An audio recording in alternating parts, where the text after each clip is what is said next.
पानीपत, हरियाणा, भारत का एक व्यस्त शहर है जो अपनी फैक्ट्रियों और उद्योगों के लिए जाना जाता है। इस शहर में विनोद कुमार अपनी पत्नी और बच्चों के साथ रहते थे।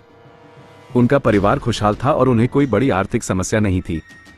विनोद कई छोटे छोटे व्यवसायों में शामिल थे और पानीपत में एक कंप्यूटर सेंटर भी चलाते थे।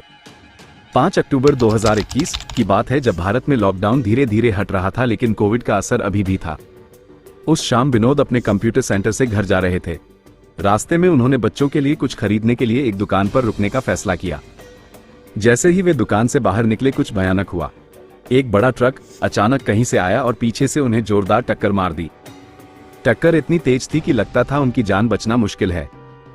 उन्हें तुरंत अस्पताल ले जाया गया, जहां डॉक्टरों ने उनकी जान बचाने की पूरी कोशिश की। उनकी टांगें टूट गई थी, सिर में चोट थी और शरीर पर कई कट और चोटें थी। फिर भी वे बच गए। इस बीच कुछ लोगों ने, जिन्होंने हादसा देखा था, ट्रक का नंबर नोट कर लिया जो विनोद को टक्कर मारकर भाग गया था। विनोद के चाचा, जो इस घटना से बहुत चिंतित थे, पुलिस स्टेशन गए और रिपोर्ट दर्ज की। उन्होंने पुलिस को ट्रक का नंबर बताया और बताया कि कैसे ट्रक ने विनोद को टक्कर मारी। पुलिस ने इस नंबर का इस्तेमाल कर जल्द ही एक व्यक्ति को गिरफ्तार कर लिया, जिसका नाम था देव कुमार। देव एक ट्रक ड्राइवर था और वह पंजाब के एक छोटे से कस्बे बठिंडा में रहता था। गिरफ्तारी के बाद देव को कोर्ट में पेश किया गया, जहां जज ने उसे 10 दिन की पुलिस हिरासत में रखने का फैसला किया। लेकिन 10 दिन बाद देव को जमानत पर रिहा कर दिया गया। हमारे देश में ऐसे हादसों, खासकर हिट एंड रन मामलों में सजा अक्सर ज्यादा सख्त नहीं होती। 2 महीने बीत गए और अब 10 दिसंबर की तारीख थी। उस दिन कुछ अप्रत्याशित हुआ। देव कुमार पानीपत लौट आया। वो रुका नहीं, सीधे विनोद कुमार के घर गया। जब वो पहुंचा तो घर का दरवाजा खुला था। देव अंदर गया और सीधे विनोद के पास पहुंचा। उसने पछतावे के साथ विनोद से कहा, उस दिन का हादसा एक गलती थी। मेरा इरादा आपको चोट पहुंचाने का नहीं था। कृपया मेरे खिलाफ केस वापस ले लें। जब देव कुमार मुख्य गेट से अंदर आया, विनोद घर के एक कमरे में शांति से बैठे थे। उसी वक्त विनोद की पत्नी निधि रसोई में जा रही थी। ये सारी घटना शायद सीसीटीवी फुटेज में दिखाई दे सकती है। देव कुमार सीधे उस कमरे में गया जहां विनोद बैठे थे और बिना किसी चेतावनी के उसने दरवाजा बंद कर लिया। कुछ ही पलों बाद 2 जोरदार गोलियों की आवाज आई, एक के बाद एक। देव कुमार ने एक देसी बंदूक निकाली और विनोद के सिर और कमर पर सटीक निशाना लगाकर दोनों गोलियां चलाईं। गोली चलने के बाद सीसीटीवी फुटेज में दिखता है कि विनोद की पत्नी निधि और उनका बच्चा घबराहट में घर से बाहर भागे। वे मदद के लिए चिल्लाए और पड़ोसियों को बुलाया। इस अफरा तफरी के बीच देव कुमार, जिसने अभी अभी अपराध किया था, भागने के लिए दरवाजा खोलने की कोशिश करता रहा। लेकिन पड़ोसियों ने उसे भागने से पहले पकड़ लिया और पुलिस के हवाले कर दिया। पुलिस ने जांच शुरू की और जल्द ही उन्हें केस काफी सीधा साधा है। उन्हें पता चला कि देव कुमार ने पहले विनोद को ट्रक से टक्कर मारी थी, जिसके बाद उसे जेल हुई थी। जमानत पर छूटने के बाद देव कुमार ने माफी मांगी थी, यह कहकर कि यह एक हादसा था और उसका इरादा विनोद को चोट पहुंचाने का नहीं था। लेकिन जल्द ही उनके बीच झगड़ा हो गया। गुस्से में देव कुमार ने विनोद को गोली मार दी, जिससे उनकी मौत हो गई। अब देव कुमार फिर से जेल में था। आप सोच सकते हैं कि केस हल हो गया और अपराधी पकड़ा गया, लेकिन नहीं, यह एक बहुत बड़े और जटिल षड्यंत्र का छोटा सा हिस्सा था। कभी कभी जो हम देखते हैं वो पूरी सच्चाई नहीं होती और जो हम नहीं देखते वही असल कहानी होती है। 2 साल बीत गए और जून 2024 के 1 या 2 तारीख को कुछ अप्रत्याशित हुआ। पानीपत के एसपी को एक विदेशी नंबर से अजीब मैसेज मिला। मैसेज में लिखा था, जिस देव कुमार को आपने गिरफ्तार किया है वो निर्दोष है। आपने गलती की है। मुझे पता है कि विनोद को असल में किसने मारा। मैं उसका छोटा भाई हूं। यह मैसेज ऑस्ट्रेलिया से था। जैसे ही एसपी ने मैसेज पढ़ा, उनके मन में शक पैदा हुआ। उन्होंने सोचा, इतने समय बाद कोई विदेश से क्यों संपर्क करेगा। देव कुमार जेल में है, सीसीटीवी में पकड़ा गया है और सभी को लगता है कि केस बंद हो चुका है। लेकिन यह मैसेज दावा कर रहा है कि देव कुमार असली हत्यारा नहीं है। और भी हैरानी की बात थी कि विनोद के भाई प्रमोद भरारा ने कहा कि उसे शक है कि हत्यारा शायद उनके अपने परिवार का कोई सदस्य हो सकता है। जिन जूनियर अधिकारियों को इस केस की जांच सौंपी गई थी, उन्हें जल्द ही और निर्देशों के लिए बुलाया गया। एसपी पुलिस अधीक्षक ने एक विशेष टीम बनाई जो इस मामले की गुप्त जांच करे और इस रहस्य को सुलझाए। जैसे ही पुलिस ने जांच शुरू की, मामला अप्रत्याशित मोड़ लेने लगा। उन्होंने पुराने तरीके से केस को देखना बंद कर दिया और नई दिशा में काम शुरू किया। सबसे पहले उन्होंने देव कुमार के फोन रिकॉर्ड की जांच करने का फैसला किया, जिसमें उसकी कॉल डिटेल्स, फोन की लोकेशन और अन्य डेटा शामिल थे। इस जानकारी को खंगालने पर उन्हें कई ऐसी चीजें मिली जिनसे सवालों के जवाब कम और सवाल ज्यादा पैदा हुए। पहली हैरान करने वाली बात यह थी कि 10 दिसंबर 2021 को, जिस दिन विनोद को गोली मारी गई, देव कुमार ने सुमित नाम के किसी व्यक्ति से असामान्य रूप से लंबी बात की थी। सुमित एक स्थानीय जिम ट्रेनर था, लेकिन उस खास दिन पर देव कुमार उससे इतनी देर तक क्यों बात कर रहा था। पुलिस ने पिछले दिनों के कॉल रिकॉर्ड चेक किए और पाया कि देव कुमार ने सुमित से पहले भी बात की थी, लेकिन 10 दिसंबर को जितनी लंबी बात हुई उतनी पहले कभी नहीं। यह एक खतरे की घंटी थी। पुलिस को शक हुआ कि उस खास दिन इतनी लंबी बात क्यों हुई। और उस हादसे के दिन 5 अक्टूबर 2021 का क्या, जिसे हम शुरू में सिर्फ हिट एंड रन समझ रहे थे। उस दिन भी देव कुमार ने सुमित से कई बार बात की थी। इस खोज ने पुलिस को और शक्की बना दिया। जितना वे देख रहे थे उतना ही लग रहा था कि देव कुमार और सुमित के बीच कुछ अजीब चल रहा था।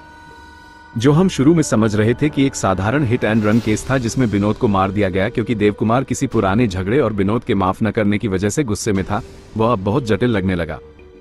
जैसे जैसे जांच गहरी होती गई, यह साफ हो गया कि कहानी में और भी बहुत कुछ है जितना हमने शुरू में सोचा था। इस जटिलता के केंद्र में एक नाम बार बार आ रहा था, सुमित। अब पुलिस ने सुमित पर ध्यान केंद्रित करने का फैसला किया।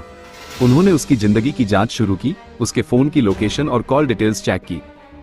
जांच के दौरान उन्हें कुछ बहुत अजीब पता चला।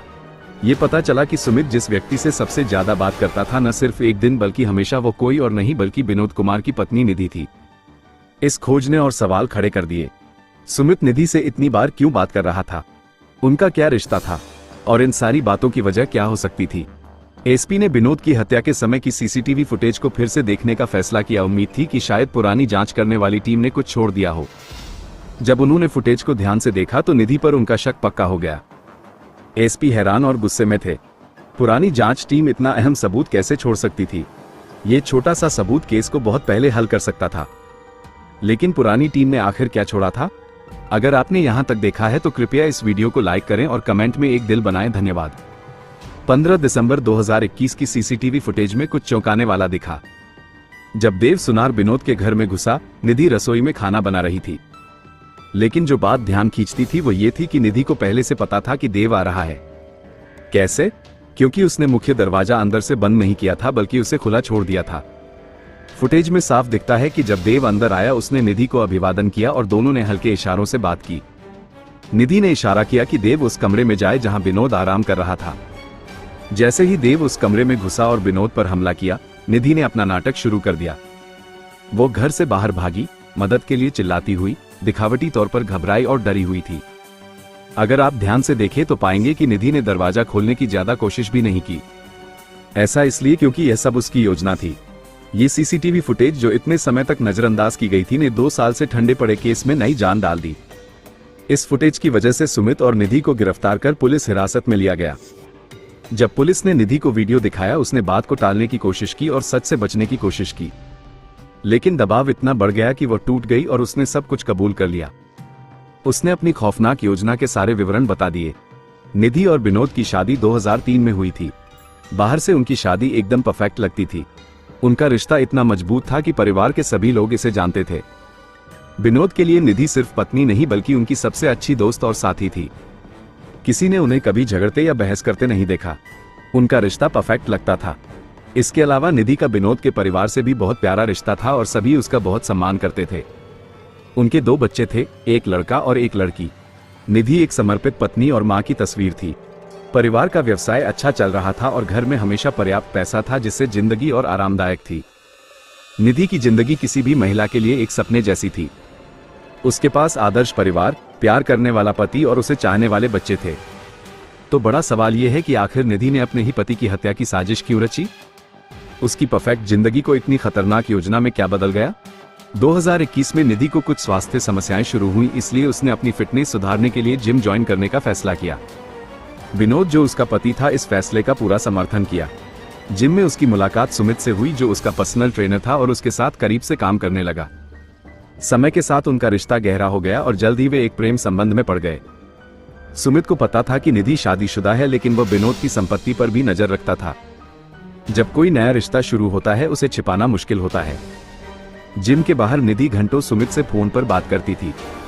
जब विनोद के घर आने का समय होता वो जल्दी से कॉल हिस्ट्री डिलीट कर देती थी ताकि सुमित से बातें छिप सकें। एक दिन विनोद ने निधि के फोन में ये देख लिया और उसे शक होने लगा। आखिर कोई हर दिन अपनी कॉल हिस्ट्री क्यों डिलीट करता है? जितना वो सोचता गया उतना ही उसे शक होता गया। फिर एक दिन विनोद को निधि के फेसबुक मैसेजेस में जिम ट्रेनर सुमित के साथ बातचीत मिली। अपनी पत्नी के अफेयर का सच जानने के बाद विनोद का निधि से बड़ा झगड़ा हुआ। वो गुस्से में था और उसने निधि को कहा कि वो सुमित से दोबारा कभी न मिले। उसने निधि को बाहर जाने से भी रोक दिया। उम्मीद थी कि इससे उनका रिश्ता बच जाएगा और चीजें ठीक हो जाएंगी। विनोद यही नहीं रुका, उसने सुमित को भी चेतावनी दी कि वह निधि से दूर रहे, नहीं तो वो उसके खिलाफ कानूनी कार्रवाई करेगा और पुलिस केस दर्ज करेगा। इस समय विनोद ने ये झगड़ा सिर्फ अपने और निधि के बीच रखा, परिवार में किसी को नहीं बताया। शायद वो निधि को अपनी गलती सुधारने का मौका देना चाहता था, खासकर अपने बच्चों के लिए। अक्सर जब कोई पार्टनर गलती करता है तो वो उसे सुधारने की कोशिश करता है, लेकिन निधि को चीजें ठीक करने की परवाह नहीं थी। उसने अपने परिवार के बजाय सुमित को चुना। उसके इरादे साफ नहीं थे। विनोद उसके लिए एक रुकावट बन गया था जिसे वह हटाना चाहती थी। विनोद की मौत के साथ उसे उसकी इंश्योरेंस से बड़ी रकम मिल सकती थी। सितंबर 2021 में निधि और सुमित ने एक व्यक्ति को हायर किया जिसका नाम था देव सुनार, जिसे दीपक के नाम से भी जाना जाता था, ताकि विनोद की हत्या की जाए। उन्होंने योजना बनाई कि इसे एक हादसा दिखाया जाए, एक हिट एंड रन घटना। योजना को जल्दी बनाने के लिए निधि ने देव को 10 लाख रुपए देने का वादा किया, साथ ही उसके परिवार के खर्च और केस से जुड़े कानूनी खर्चे उठाने का भी भरोसा दिया। निधि ने तो इस काम के लिए एक पिकअप ट्रक भी खरीदा और यह सुनिश्चित किया कि वाहन की मासिक किश्तें वो खुद देगी। 5 अक्टूबर 2021 को देव को योजना के मुताबिक विनोद को ट्रक से कुचलना था, लेकिन किस्मत से विनोद बच गया। निधि ने पहले ही देव को बता दिया था कि विनोद कहाँ होंगे और उनकी रोज की दिनचर्या क्या थी। देव पकड़ा गया, लेकिन जल्द ही उसे जमानत मिल गई। फिर भी योजना अधूरी थी। फिर 15 दिसंबर 2021 को उन्होंने फैसला किया कि देव विनोद के घर जाएगा, ये दिखाने के लिए कि वह केस के बारे में सुलह की बात करने आया है, लेकिन उसका असली मकसद विनोद को बंदूक से मारना था। ये योजना काम कर गई और निधि ने आखिरकार अपने पति को मरवा दिया। किसी को उम्मीद नहीं थी कि निधि जो उसके साथ रहती थी वही उसकी मौत की गुप्त साजिश रच रही थी। अब आप सोच रहे होंगे कि विनोद का भाई प्रमोद भरारा, जो ऑस्ट्रेलिया में इतनी दूर रहता था, उसे निधि पर शक कैसे हुआ। विनोद की मौत के बाद निधि ने सबसे पहले कहा कि वो उस घर में नहीं रह सकती, क्योंकि वहां उसे विनोद की याद आती है। उसने अपने बच्चों और ससुर के साथ नई जगह पर जाने की योजना बनाई, लेकिन इसका असली कारण ये था कि वो सुमित से बिना किसी रुकावट के मिल सके। अब जब निधि नई जगह पर चली गई, वो सुमित को बिना किसी शक के बुला सकती थी। विनोद की मौत से मिले इंश्योरेंस के पैसे और अपने ससुर के बैंक खाते से उसने नई आजादी की जिंदगी शुरू की, जो उसने अपने नैतिक मूल्यों को धोखा देकर हासिल की थी। एक रिपोर्ट के मुताबिक विनोद ने अपने भाई प्रमोद भरारा को निधि और सुमित के रिश्ते के बारे में बताया था। विनोद की मौत के बाद पानीपत के कुछ पड़ोसी जो ऑस्ट्रेलिया चले गए थे, प्रमोद भरारा से बात करने आए। पानीपत में रहने वाले कुछ पड़ोसियों ने बताया कि विनोद की मौत के बाद निधि और सुमित का रिश्ता और मजबूत हो गया था। सुमित अब विनोद के घर नियमित रूप से आने लगा था। प्रमोद भरारा को आखिरकार सबूत मिल गया। प्रमोद भरारा ने पानीपत पुलिस से बार बार मदद मांगी, लेकिन कुछ नहीं हुआ। जब आईपीएस अधिकारी अजीत सिंह शेखावत पानीपत के एसपी बने, तब प्रमोद भरारा को वो ध्यान मिला जिसकी जरूरत थी। उन्होंने पुरानी पुलिस टीम की गलतियों की जांच शुरू की। निधि की मीठी मुस्कान के पीछे एक क्रूर दिल था। उसने न सिर्फ एक परिवार को बर्बाद किया, बल्कि अपने बच्चों के पिता को भी छीन लिया। अब तीनों जेल में हैं। मुझे उम्मीद है कि उन्हें उनके किए की सजा मिलेगी। आप इस केस के बारे में क्या सोचते हैं, कमेंट करें और सब्सक्राइब और लाइक करना न भूलें। धन्यवाद।